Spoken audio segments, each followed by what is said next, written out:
conditioning in human design. So conditioning, what is it? We hear this word a lot in human design. So conditioning is outside pressure, expectation, and influences used by the mind to conform to patterns that are not part of who we are, the not self.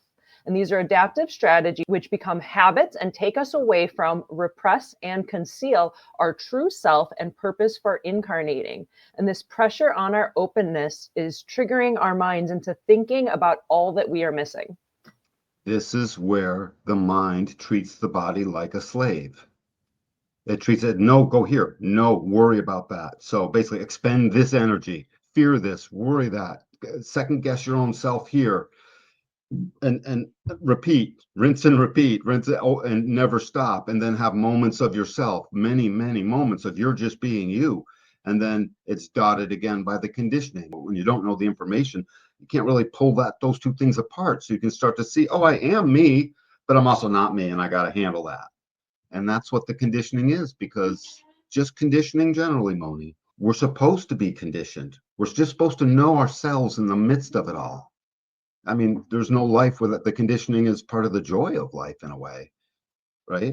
I would never not want to be conditioned by the person I love, for instance, or whatever, just things. So Yeah, it's the undefined centers. Basically, anywhere that's like white in your chart is where we have receptors, and we're going to be receiving information from other people. Anything that's colored in your chart, whether those are the shapes, the centers, or the gates and the channels, that's where it's consistently us. That's where you're like, that's me, that's my energy.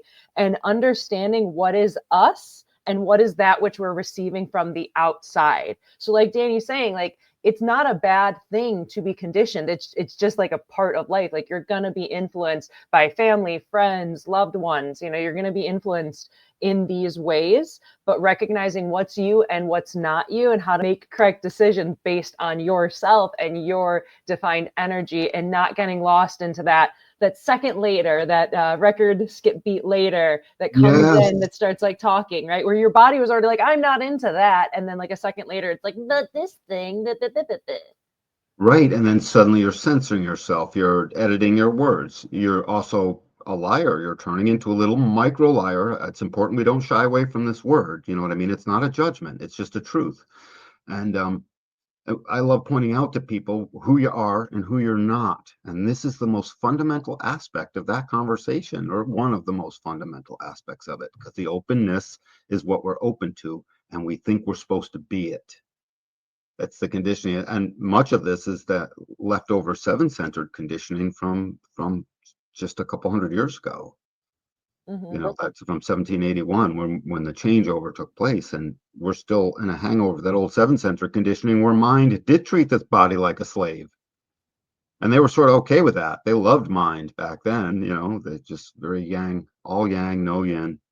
Well, and like mind was useful in that time in creating the world and surviving the world. Like, you had to be smart to survive. It was harder to do that back in the day. It was survival oriented, and mind was so successful at it that why wouldn't they be patting themselves on the back about mind? Mind figured this out. Mind is the most powerful thing ever. Absolutely. Whereas like now it's like we have so much mind, we have so much mental all the time. We have so much information coming at us that like our brains can't even process it. Like, we've like outrun that use of like Yes. mind as top factor. And I just want to like even further point you made earlier of like the conditioning causes us to lie. And like you said, it's not a judgment, right? And it's not from this place of pathology, typically, right? Most of Right. us, we're not trying to like lie and be manipulative. I find it's usually out of this like, oh, I should help out with this thing. Oh, I should be nice. Oh, there's this expectation. It's usually in trying to be nice or good that we can not listen to our bodies saying, hey, maybe don't do that. And Yeah. yeah. Yeah, and then not trying to be caught at something or seen as something, which the conditioning of the centers, those not self voices, are going to clearly show how that, enslaves us. And again, it treats the body like a slave. You will schlep more miles in your life due to your not self if you don't know what that is. And you get to see it all on your deathbed, so you can wait if you want.